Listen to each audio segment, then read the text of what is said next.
Bienvenue chez Baguette et Croissant. N'oublie pas, Bob le préparateur aime mettre le pouce bleu et s'abonner. Bonjour à tous, on se retrouve pour une nouvelle vidéo sur Baguette et Croissant. Ça fait un moment qu'on n'a pas posté de vidéo. Là on revient avec un Doppler ER3 pour SPX RCX qui n'est pas le même modèle que le MVL, faire attention. Donc le variateur arrive déjà monté avec une notice qui nous apprend rien.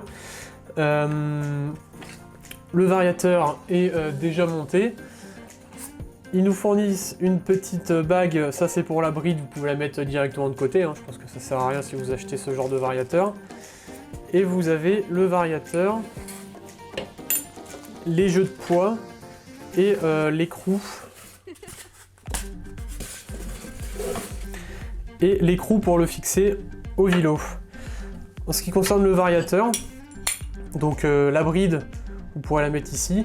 Là, c'est le modèle du coup sans roulement au milieu, donc en prise directe. À faire attention. Vous avez les maslots pour venir fixer les poids. Donc vous avez différentes tailles de poids avec la clé fournie avec. Que vous pourrez choisir en fonction des réglages que vous voulez apporter à votre variateur. Avec la petite clé fournie avec, les différentes vis. Et vous allez venir les mettre de chaque côté du variateur en étant bien symétrique à chaque fois. Ça, la symétrie, il faut absolument la respecter. Donc ce variateur est un des meilleurs disponibles sur le marché pour mobilette. À savoir que Doppler les produit encore. Combien de temps ça va durer, on ne sait pas.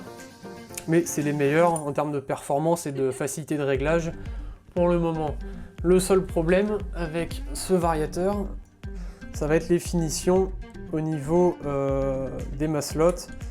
On peut le voir, là on le voit peut-être pas très bien à la caméra, mais sur les côtés, comme ici par exemple, il y a une petite bulle au niveau de la fonderie.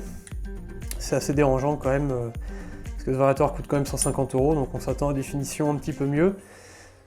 Les joues, elles, sont très bien finies. Donc on espère une espérance de vie assez longue.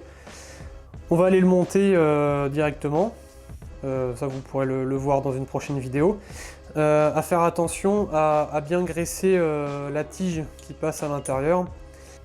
Et les tiges ici où la joue mobile vient coulisser à l'intérieur, mettre un peu de graisse. Eux sur la notice ils conseillent de la graisse graphite. Donc voilà, bien venir le graisser ici de temps en temps. Parce que là on sent que quand c'est neuf c'est un peu rêche. Donc on se retrouve pour une prochaine vidéo pour le montage. À savoir qu'il y aura pas mal de vidéos qui vont arriver sur la chaîne, donc je vous invite à vous abonner. On a pas mal de pièces, notamment sur 51 après, où on aura une petite config sympa. Je vous en dis pas plus, mais ça va parler de MVT G2, refroidissement à eau, etc. Donc pas mal de pièces sympas. Merci à tous d'avoir vu la vidéo et à la prochaine, et n'hésitez pas dans les commentaires si vous avez des questions. Salut!